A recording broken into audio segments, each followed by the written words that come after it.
Okay, I'm ready to start it. Not ready to get started as I am. Oh, you silly fucking goose. I'm ready. Yeah. You want to I'm fight, ready. Kate? Oh, fucking gaggle your goose. Okay, I'm starting it now. Oh, Hello there. Welcome back to another Hi. episode of Full. Oh, hello there.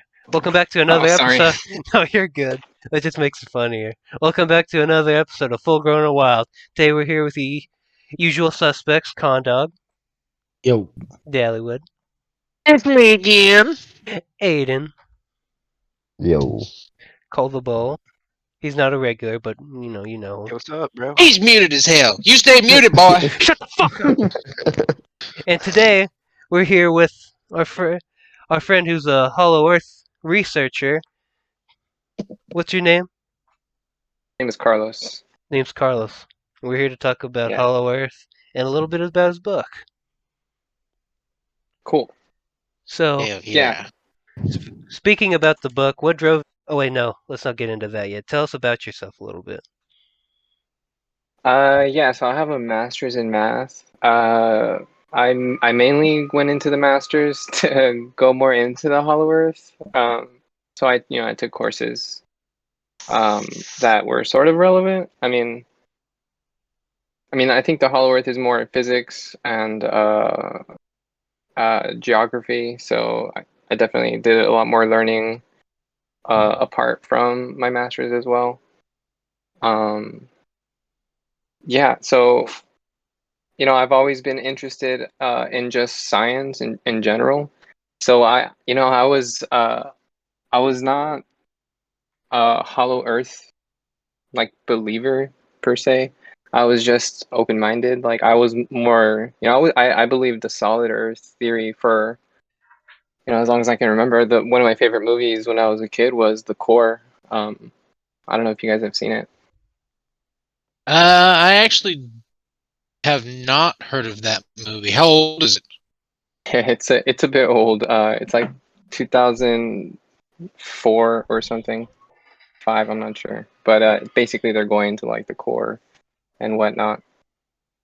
But yeah, so I always kept an open mind. So as soon as I heard about the Hollow Earth theory, like in high school, instead of dismissing it, I just kind of researched it and I heard the stories. And I thought they were curious enough to just look into, right? Because I think just everything just seemed kind of off the way we kind of built. In my opinion, like the way we built our model for Earth, it just seemed kind of too neat. Like um, the main force that they were giving was the force of gravity, and not enough of the centripetal force, in my opinion, which I think is a big part of what makes the cosmos in my view. right. So Carlos, tell me a little bit about this. I was reading the other day about they recently discovered that there's an ocean somewhere toward like below the surface of Earth. Could you tell us a little bit about that? I think they've discovered that for a while. I think that has more to do. I'm not sure if that's Hollow Earth related per se, because it could be. Definitely if the Hollow Earth is there, I would think there's oceans there. But I think the oceans they discovered, they're just like oceans that are like hiding in the rocks and like deep underground. Uh, I think just the concept of how deep underground like things are, and I think nobody really thinks about That's what I because we was actually haven't about to. because Oh, we sorry. haven't Go really ahead. been that deep, yeah. Because like I've So seen like water tables like described in like geology classes and stuff like that, where it shows like there are giant, massive bodies of water underneath us right now, um, but they only go just so deep into the crust of the planet itself, and so how deep does Hollow Earth actually start? Like, where does it actually start? that's a good question, and you know, if you go to one of the chapters in the book, so I wrote a book, right, the 0 point paradox about it, right, and in one of the chapters of the book, I talk about the density of Earth if this model is correct, basically. And I kind of write, I say, for example, right, we could have, right, some spherical volume for M1, right? So I'm basically saying, like, let's just kind of model this out. And the measurements I used were more of measurements that I heard through stories, right? So there's one particular story, you know, yeah. So there's just so many different ways to tell this, like how it came about, right? But anyway, so one particular story was the Macuxi Indians, right? So the Macuxi Indians in South America supposedly had a story that they go deep into the ground and they describe it where like gravity's getting less, and you know there's still rocks, and then they pass it, and then they keep going, and then like after a while, like they feel the and it's like a 2 week journey, you know. So I just kind of, you know, I looked up the pace of a human like walking, you know, and I Uh-huh. kind of times it by like how much they would walk in a week, you know, considering rest. I don't know, I was just, it was like a rough measurement, because to be fair, I wasn't really too concerned about where the radius was, uh more concerned about if it existed at all, right? So I was trying to Yeah. see in my the perspective I'm kind of approaching it is, right, like for example, my model could potentially be just the same as the solid Earth model, right? Maybe the hollowness is like right in the center of the core, right? And like the iron, there's like a little hole in the iron ball, because the logic would work the same way. If you just look at the core, it's a ball of mass, and the logic of my model would kind of work the same way there. It's just a bit like it seems a bit redundant to just consider that being the core, you know, like, and why not that being, why need a core at all, right? So the core comes about, right? So there's a lot of questions about the core, right? So there's a they're not exactly sure if it exists or not. It's more of a speculation. But again, I'm not a geologist, right? So I can't. So it's a bit difficult. So this is more of a theoretical perspective, right? So I argue whether or not a radius exists, uh, and I look at this model and consider if it's realistic or not. My approach is just, is the model realistic? Could a hollow Earth even be possible, right? Like a lot of Right. mythologies go into the central sun or stuff like that, and I'm not exactly too like focused on that part, whether or not it's true. Again, my main concern is just like, does the model work for, you know, just As far as in like general, right? mathematically. Right, and mathematically, theoretically, and just in general for all the objects, right? For all the planets, stars, you know, galaxies, and you know, I think there's definitely something to it, in my opinion, because uh, well, like the idea that I introduce is basically that there's like an extension of center of mass, right? There's a center of mass in higher dimensions, right? And these shapes kind of uh, define where matter goes, right? I feel like I explain it a lot better in my book. Um,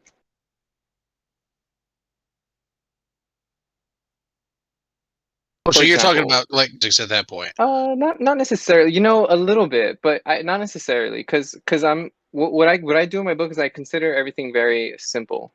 I'm not using elastic uh, collisions, and what that means is I'm not considering heat and pressure and stuff like. Well, it does Okay. consider pressure in a sense, but not pressure. Everything is just simple, right? Like when something crashes, velocity is conserved.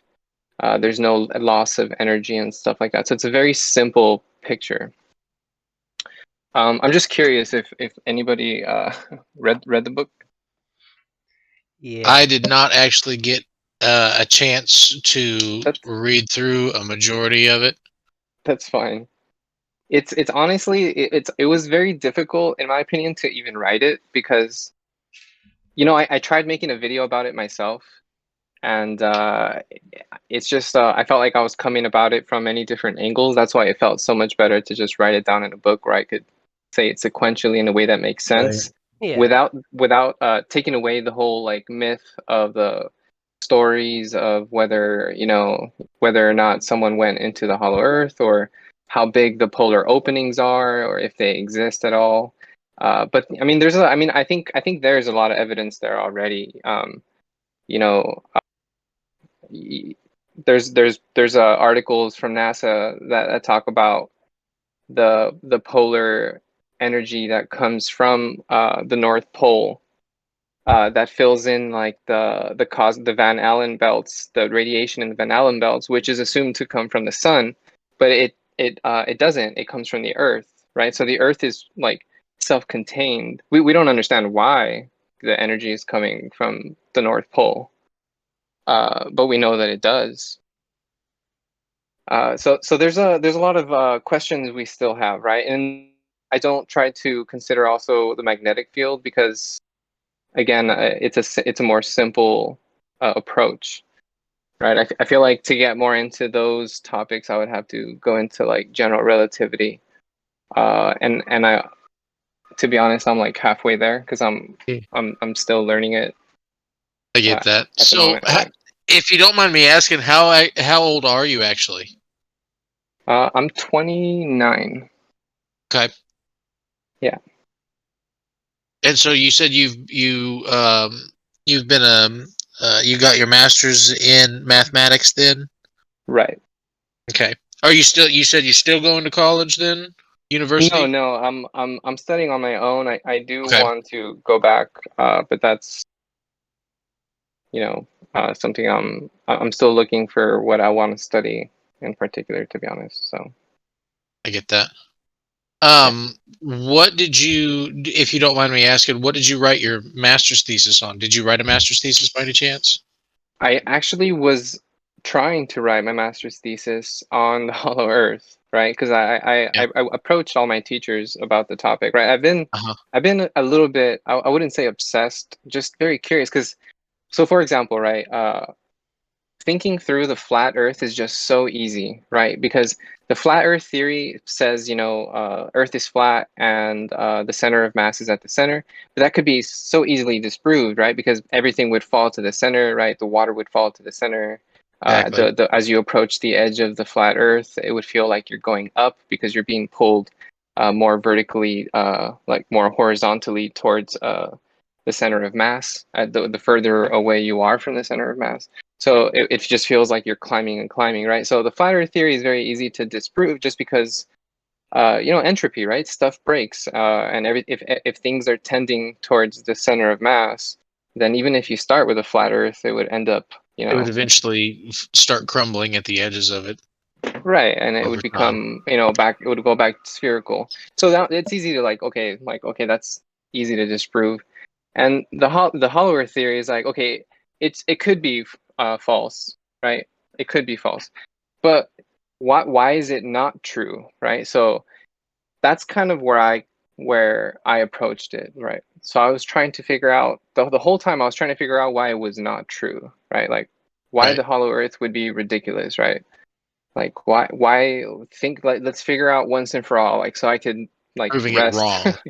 Right, I was trying to prove it Yeah. wrong. I was trying to prove the hollow earth theory wrong.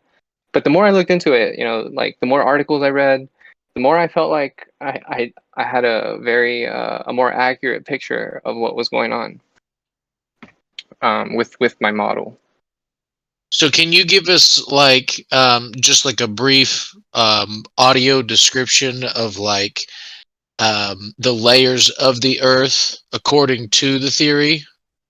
Right. So according to this theory, there's basically two layers, right? So um, you have the layer that gives you Earth's gravity, and Okay. then you would have inside of that another layer where, I mean, gravity still exists there, but the objects inside that space don't feel the gravity of the outside space because you've reached, this is where I'm not exactly sure what you reached, right? If you reached a maximum density point, and so therefore everything after that, you don't feel. And I feel like that would be the true answer, and because it Okay. makes sense. Okay, so there's a I forget their names. I wrote it in here. Let me see if I can find it real quick.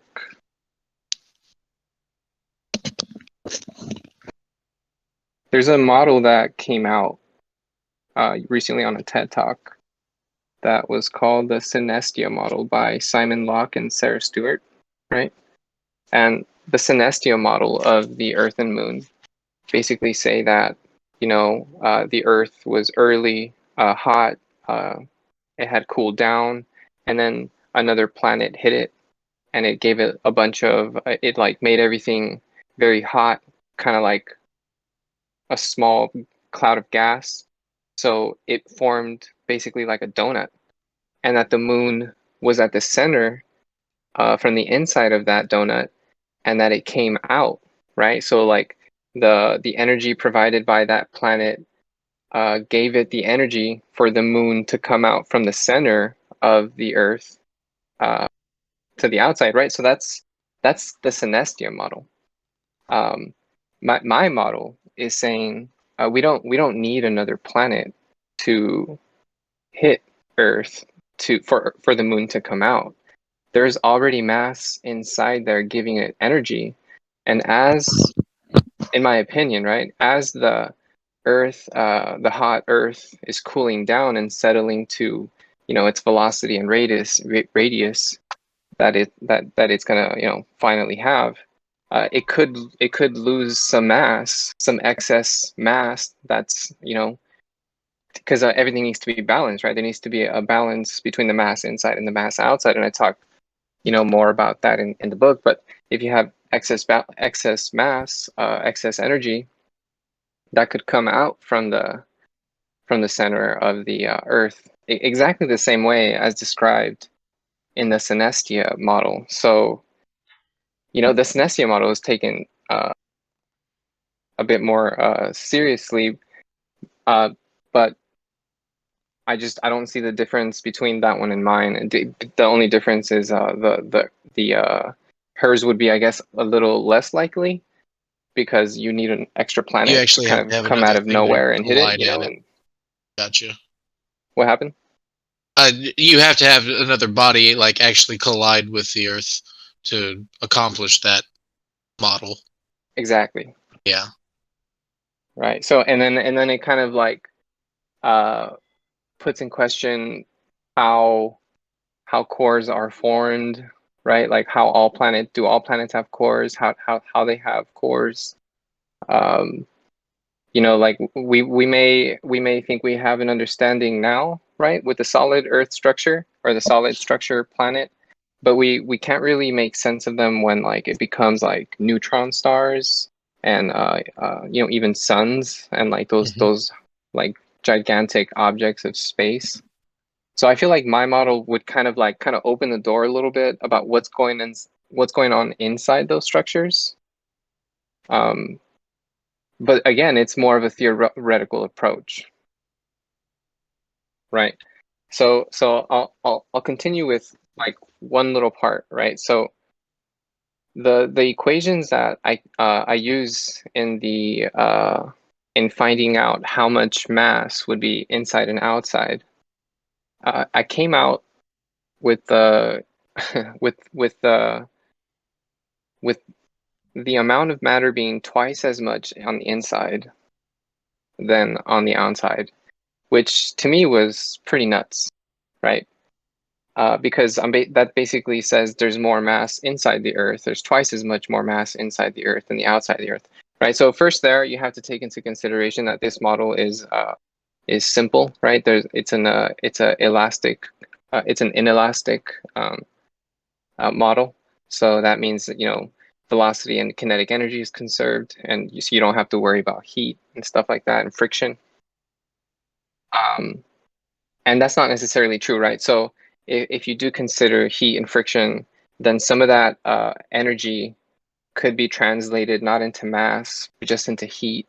So maybe not twice as much mass inside the Earth, just, some mass More that's energy. also providing heat as well and energy to the Earth, right?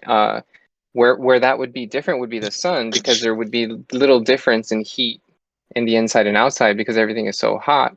So in the sun, I would say you would have actually twice as much mass on the inside than the outside, uh, because again, there wouldn't be like such a difference in temperature. It's more inelastic in nature, in my opinion. Again, I'm not a physicist, and I don't have my PhD or anything, right? I'm just very curious, and I did my best to approach this, trying to break the whole concept down. So, uh, I'm open to criticism, I guess, is what I'm getting at. But I can't see where I went wrong, right? I can't see where this went wrong. And okay, so the claim of the sun, right? The claim of the sun, saying that there's twice as much matter as on the inside than there is on the outside. So this is where I was stuck, right? This concept of twice as much matter on the inside than the outside, because when I when I came across that, I couldn't really like. It was just hard to think about, right? It's just so counterintuitive. It didn't really make much sense. Um, but then this article came out, and I use it. I show it in my book as well. That was showing that after countless years of watching stars, uh, give become stars, like from going from a hydrogen gas to a star, they would lose about 70% of their mass, which is, you know, about a little more than 2/3, which is what I'm saying, right? So if there's twice as much mass inside the Earth, that's two out of three, two out of the total, right? So that's 66%, right? And I'm only considering that in that model, I was only considering that the potential energy was equal to the kinetic energy, where it would make sense for the potential energy to be less than or equal to the kinetic energy for some degree, because if you have too much energy, it could burst the Earth, right? If you put too much energy inside and spin it too much, right? That would create an imbalance that would push stuff out, kind of like, I don't know if you guys see things spin, it kind of shoots things away if you spin it fast enough. The centrifugal. Right. The centrifugal force, that's a well, it's all forces are a bit false, but the centrifugal is, I guess, more false than the others. So, what is your theory of what's actually in the middle of the Earth, if not the core? Yeah, so I think someone who kind of talks pretty well about it is, I forget it, the Milatovich guy. I'm not sure if anybody saw him. It was on. Let me see if I could find his name real quick. He speaks about how there's gas is what's like keeping the Earth up, and that's where I disagree. Right? Again, I'm saying that there's mass inside that's holding the mass up, right? So whether or not there's life in there, again, I guess you would have to go into that's in the spectrum of mythology and stories, which if you ask my opinion, I would say there's no reason there wouldn't be atmosphere or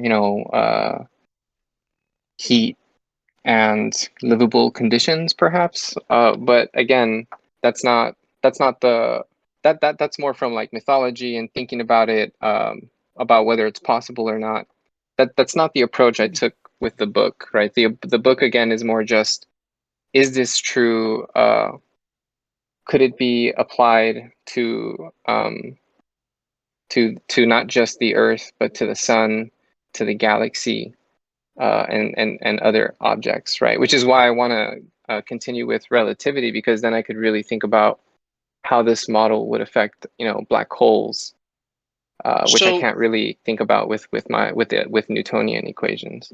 you're not necessarily saying that there's like a lost like forest or jungle underneath the planet. You're just saying that there's the potential for an atmosphere to develop underneath, like basically layers of like crust, some sort of substance that can create a magnetic force that generates gravity, and then beneath that is where you're saying that this atmosphere can develop, or that this Uh, this this hollow situation can actually occur. I mean, it would be, in my opinion, it would be the same atmosphere as the outside atmosphere, just from the inside. Because it would be like a circulation going, like, I guess it would be like going up from the top and down from the bottom. Um, Okay, like so like, uh-huh. there are tunnels that go into the center. Then Right. I mean, I think okay, there's a lot of evidence that there are, and there's a lot of interesting, civilizations that have like gigantic underground cities, like in Turkey and in Paris, like the catacombs of Paris, and there's countless stories you can go into about caves that go into, right, and the main tunnels that in the theory are the north and the south pole, which I do think are there. I just don't think they're there exactly as they're depicted, right? Like I don't think they're exactly. I wouldn't exactly think that they're obvious to see. Um, but I definitely think that they're there, right? Like there's no reason why, like, for example, in the North Pole, the cave would be like a straight tunnel from the tube, bottom to the top, right? It right? could be like a cave that, just because of the decrease in density and energy, it just kind of like crackles or has some kind of system that goes around. Doesn't necessarily have to be on the geographic north per se. But again, that's just because, in the model it's right on the north, but that's because the model is perfect, right? Whenever you consider, geology and physics, it always gets messier because of, different conditions, different materials, different things that happen. But the model should be the same though, right? Like there should be a decrease in density that would be, some kind of tunnel system, maybe bigger in the north and the south pole, because of the model that could lead you down there. Again, whether or not those tunnels exist, I do think they're there, to be clear, but the model doesn't really talk about them. The way I built uh, the model of Earth in the book, there's actually no mass, right? You can't put mass there. Just on the construction, if you read the book, right, like just on my construction, there's no mass there, just by definition, right? You're just adding smaller and smaller circles, and the last circle you add has a radius of 0. Um, so, and then you have decreasing energy, right? Right. You have asymmetries happening. I don't know if you guys have seen the new inside skeletal view they have of the Earth, where it looks like blobs, Oh like yeah, on yeah, this, I saw right? that. So those blobs could potentially be that matter, right? They're reading the matter, but those blobs could potentially be where that matter that is not felt by gravity. It's there, but it's not. Gravity doesn't feel it. It's past that point, right? Because we Yeah. have this concept. We have this concept that density and pressure increase the whole way through, and it's a fair assumption if you look at uh, you know Newton's law of gravity. But if you look at Newton's shell theorem, it kind of paints a different picture about about how gravity behaves as you go inside an object, right? So those were basically like the central points that drove the theory, and and allowed me to really think that this is possible. The new thing that I'm claiming in my book is that there are two more or maybe more center of mass objects, right? Because right now we consider everything as a zero-dimensional point, which I guess is the conclusion of my book. If you read the conclusion, it's basically talking. It summarizes the concept kind of simply. It says we're basically treating a three-dimensional, four-dimensional if you consider time, right? But three-dimensional in space, we're treating a three-dimensional object as a zero-dimensional object, and we calculate trajectories with that zero-dimensional object. We calculate the pull of gravity with those zero-dimensional objects. But that's not necessarily the whole picture, right? So in my book, I introduce higher dimensional center of masses. So you would have a circle and a cylinder, Yep. right? Where the circle is in one dimension because it's a line that goes in a circle, and then the cylinder would be two-dimensional because you have a sheet. It's just like a flat goes in a circle, Oh, right? So Except I'd hate to interrupt right now, but I just got one question that I want to ask. Like, yeah, so some people say that the moon is flat also, since we only see like one side of the moon. Or hollow. Would you be one of those believers saying that the moon would be flat, hollow? You know what I'm saying? right. Well, like the moon, like I said, if you look at the Synestia model, uh, Yeah. there's no reason for things to be flat, right? I don't think things are flat naturally, and if they are, I think they have Yeah. they'll have a tendency to go back to being spherical.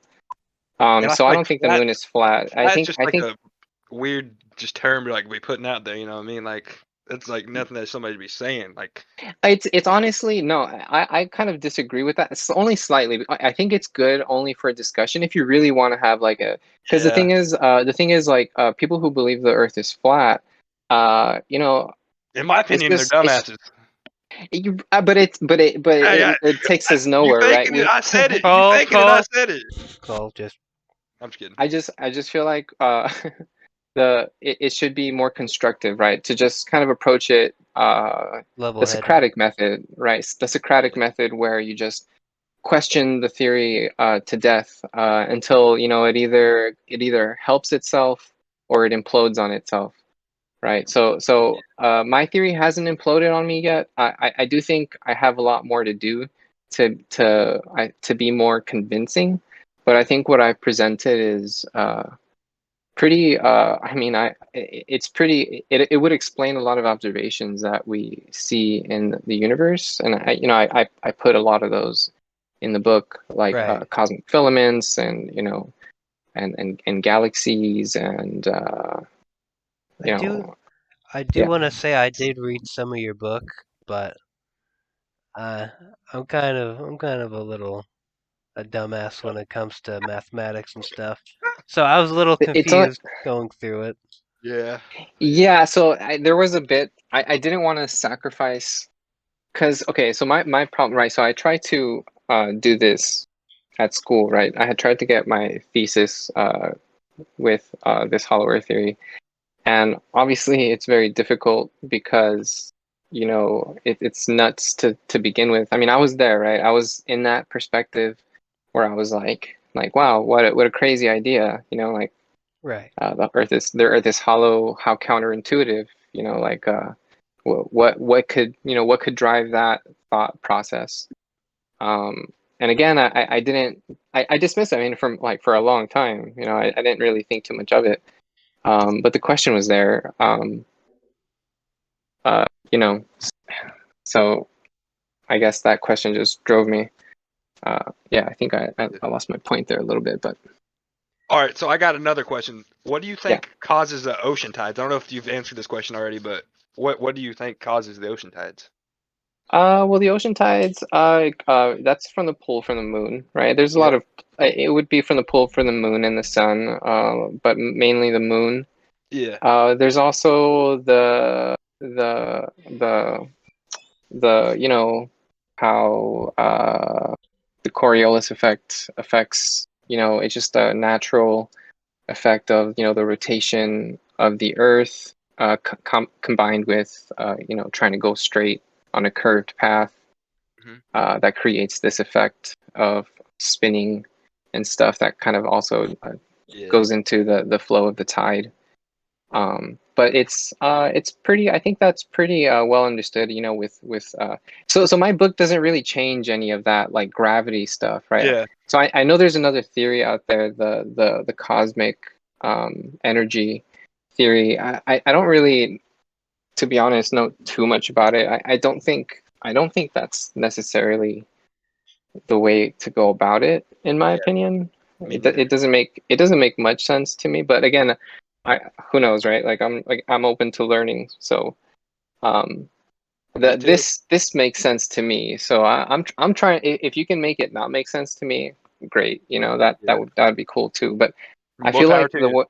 I feel like the way the book is written, or the way I wrote the book, it makes sense, right? It Yeah. just there's no need to make up a core, right? So I mean, we can go into like how the core was made up.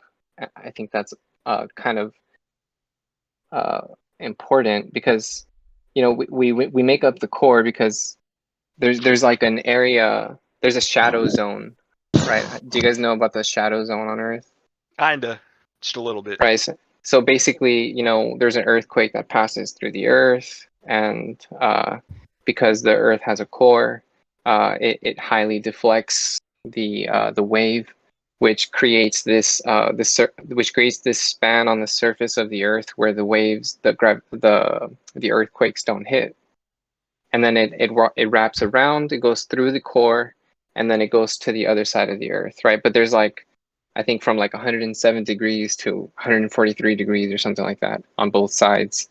That there's like no earthquakes, right? Yeah. And so Okay. they're like, okay, so there's a core, right? Okay. I got And then one final question. I'm sorry. I could go on and on about this kind of wait, shit, wait, bro. I wait, love this let me shit. just Oh, finish. continue with Let him Yeah, finish. finish. this core Yeah. thing, Yeah. because it's a little important, right? So Yeah. that's how they thought there was a core.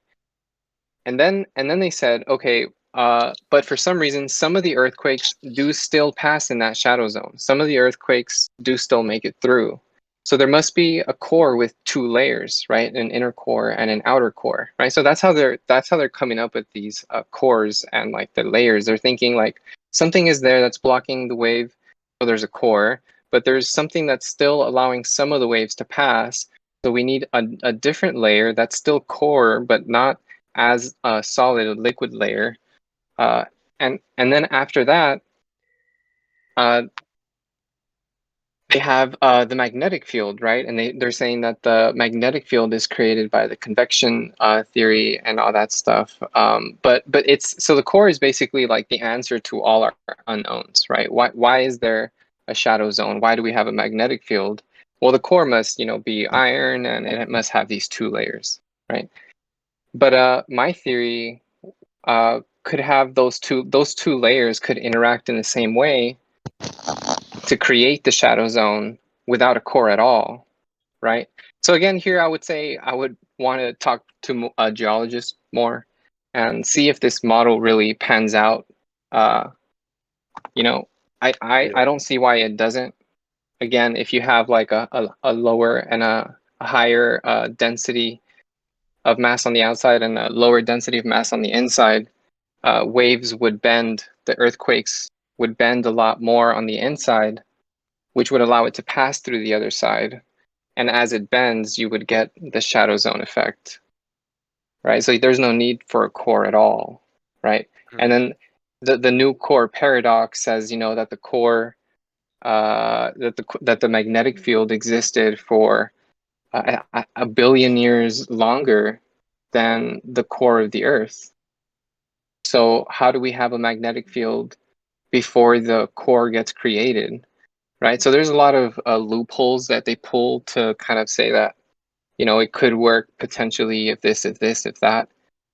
Again, I think it's far-fetched because you're adding a lot of, What ifs? supposition, right? A lot of what ifs. right? It's physics is Shoulda, about coulda, the simple wouldas. things, right? The simple things. So I'm trying to approach this simply, right? So that's kind of what the approach I took. So Yeah. I felt there was a lot of evidence more towards my model than the solid Earth model because of the core concept seemed more made up than anything. But again, you know, I would bet my stakes on my model. Obviously I wrote the book, you know, but Would I it feel like a be discussion is warranted. would it be fair, because you say that the tunnels start at the North and the South Pole? If because I know I haven't really researched tunnel theories very much, but the one story that I know about is the one in Gilgamesh, and he has to make a journey through a tunnel to get to the center of the Earth at one point, Right. and it's the same tunnel that the sun goes through. But would it be fair to say that there are tunnels in several different parts of the world that just collapse and open up at different intervals throughout thousands of years because of earthquakes and stuff like that? Right. I mean, I don't see why not, right? Like think of the deep structures of ants, you know, like the ant structures on the ground, Yeah. or just natural structures, or like aquifers, or you know, that I think there's no reason why if there was a tunnel or something that became that just lasted over time, you know, I don't see why that would necessarily be a problem with the model. Um, it would just be like a regular tunnel. It just, you know, made of rocks, like a deep cave. Just two layers, one where you have the Earth mass, and then the other where you have the mass inside the Earth. Um, you know, it's the same kind of material. Obviously, you know, that you would pass through. There's different regions where you would have, you know, lava, and you know, again, like I think to come up with a, a more concrete model, I would need. It's a very complex, you know, subject, right? Like it has a lot of different fields in it, right? Like coming up with the model of the Earth, you have to think about the geography, the geology, how it all came together, the history, the magnetic field, the findings of, like, you know, ice cores and such.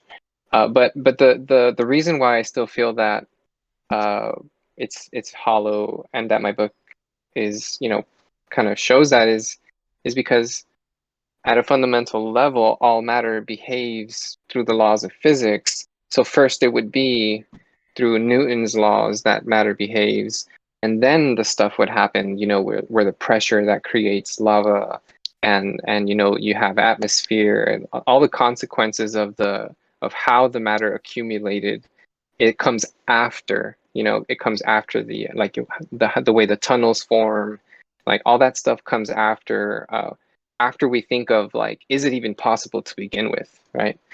So again, so the way I'm approaching the book, I guess, is a bit more, the way I see it is a bit more fundamental than Fundamental. whether a tunnel system can form, because whether a tunnel system can form is more of thinking of, you know, how things settled after the fact, right? Like how did it get there to begin with? How did matter arrange itself, and in what way? That's more of like what I'm showing is totally possible, and, you know, not exactly, you know, impossible, right? It's a totally, you know, So constructible and understandable. have you said you haven't been able to approach a geologist or any I sort of I person in that you know, field? I have spoken to a geologist, but, you know, she got very angry at me because, and I'll tell you what she told me. She What a said, bitch. I no, she was great, you know, she was I'm just great. kidding. She said, I'm angry because I don't know what to tell you to say that you're wrong. And I didn't know exactly how to take that, because I was That's really not a hoping very to. fair answer. I thought it was fair because she's basically saying I don't know, right? And it maybe she might just want to end the conversation, which is Yeah, fair, right? yeah, yeah. But that's fair, right? I mean, My personality, I feel like I'm always they know I'm about to talk about, science. I'm always talking about science and physics and stuff like that. So, my interests aren't just the Hollow Earth. I think about a lot of stuff. So anyway, they know I'm like very interested in science stuff like that. So when I was speaking to her, she knew it was going to be one of those conversations. So she was very open minded. But when Uh, I but she's a geologist, and they teach you what they teach you, and so I'm basically saying, look at this model. It shows that it's totally different, and like it goes counter to everything. I mean, it goes counter to everything we understand, so in what we think we understand, right? So um, I understand her position of like, I'm throwing this conversation at her in 1 hour that I've like been looking at for years. I was just kind of like asking her a lot of questions, I guess, but maybe it just wasn't fair on and my part. But yeah, again, I was just more curious. But I did speak to she was a geologist, and I'm still open to speaking to more. Again, the Milatovic guy, I think he's definitely a geologist, and he did speak a lot. I saw his podcast that he did, and it was very interesting. And I would look at him for the geology aspects of the Hollow Earth theory. I think they're pretty spot on. I think it's pretty like the exact thing that I'm describing. The only All right. difference is that he says like that it's being held up by gas, and that's where I'm disagreeing, right? I'm saying like matter is holding up matter, right? It's not like gas or something. Right. So we're gonna end this in a few, but I would like to ask like a couple more questions. Cole, you had a Great, question, didn't you? Yeah, I had one. Can I ask you real fast? Yeah. sure. So like I wanted to ask you this one right here. So like what do you think's on the other side of the Earth's disk? Like another civilization maybe? Like how thick is that disk? Should we like tunnel down to like reach the other side? Like what the hell's going on with that shit? Like what do you know? I wouldn't know. Maybe could be where those, UFO sightings are coming from. Again, I don't see why not. If you Yeah. have a system where the inside of the Earth is like a highly stable condition, right? Think about like a hurricane or like those gigantic hurricanes. When you reach the eye of the storm, it's like really calm and like peaceful in there. Yeah. So it's like really in the hollow earth, I guess. If there are livable conditions, I would say they would be amazingly great livable conditions. You're looking at the place where you're not being shot at by asteroids and constant, weather changes by the sun Yeah. inside. You're kind of shielded. So if you do have some kind of, life that finds its way in there, I would say they have like a very stable environment to make a very advanced civilization. But that's all speculation, right? So like it makes sense to me that for that to happen, but and it makes sense recently with the UFO sightings as well, that like that it's all coming out, that it's all true and stuff like that. So that's been very interesting. Yeah. And more stories corroborating the UFOs coming from the oceans, that it makes sense. The oceans are where the crust is the least dense, the thinnest. So the ocean would be the best place if they're coming from the hollow earth for them to be coming from. And that's where they're being reported, to be coming from. So, there could be a civilization there. That might be a reason why, I don't know. There's like a lot of, because in my opinion, I feel like this model wasn't terribly difficult to come up with.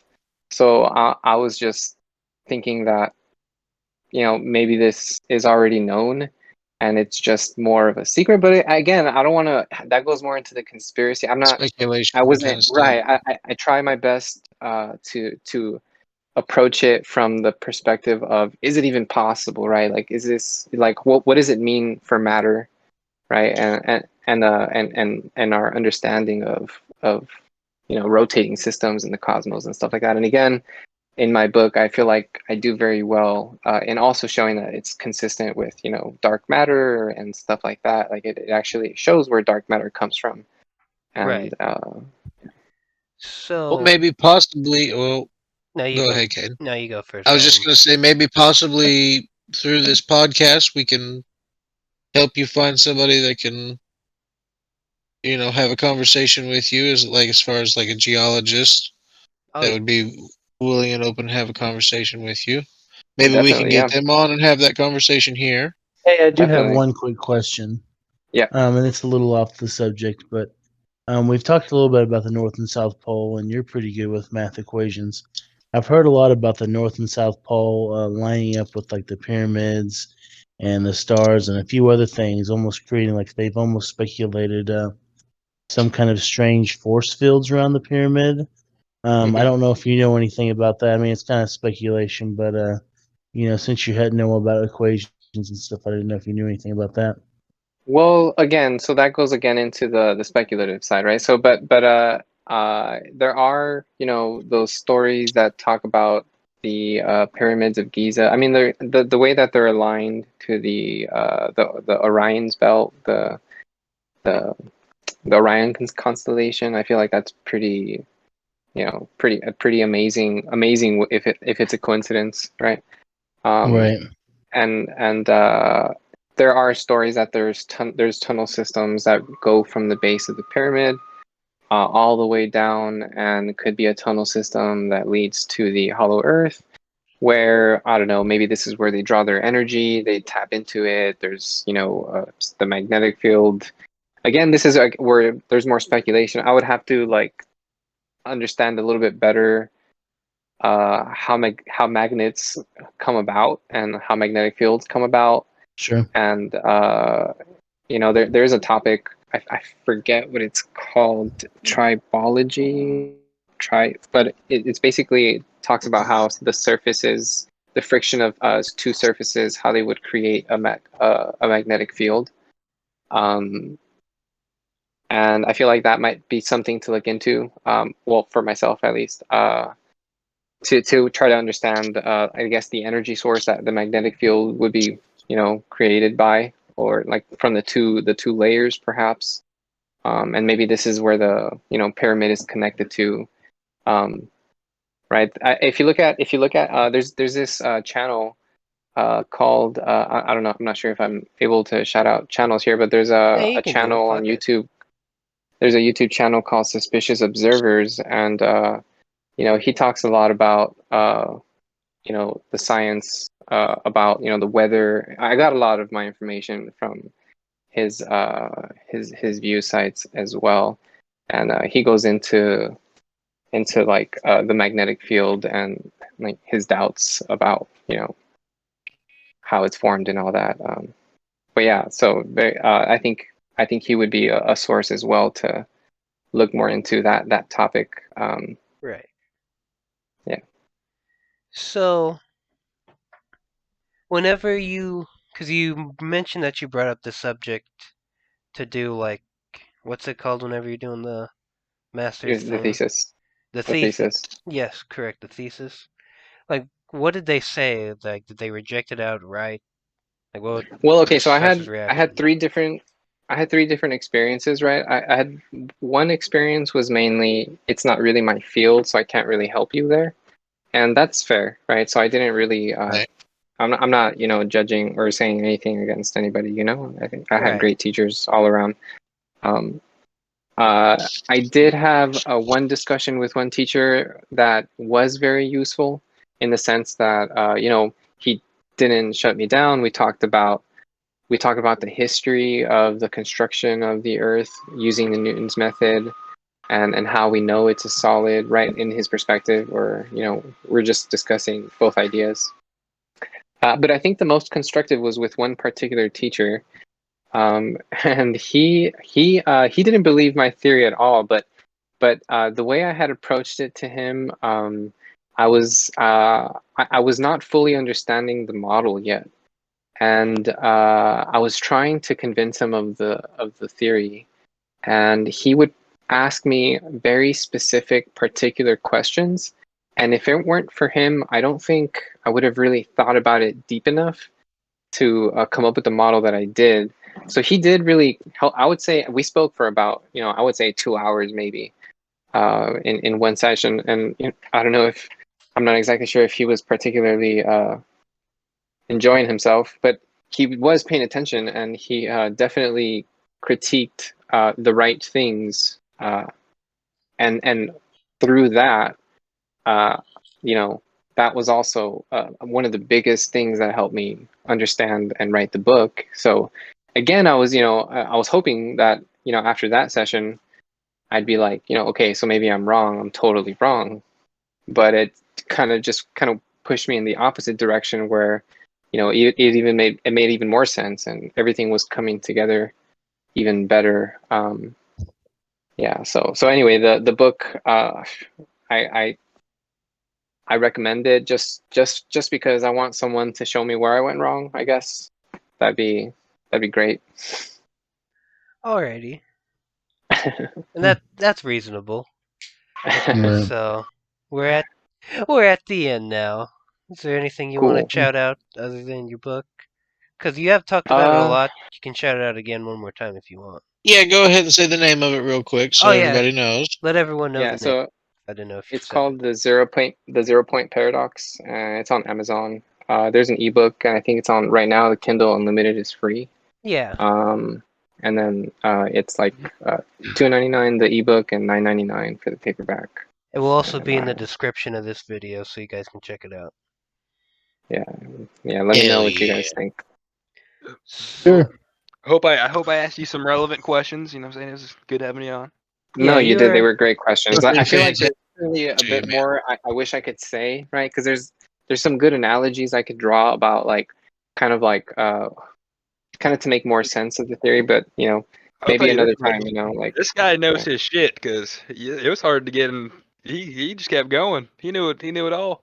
Yeah. I've Well, definitely He's thought it definitely did through, his but research. we Definitely. definitely like to have you on again. yeah, Yes, I sir. would definitely like to be on again. I could definitely say a little bit more. Yeah. So, yep, we're at the end now, everybody. Uh, Okay. have a good night.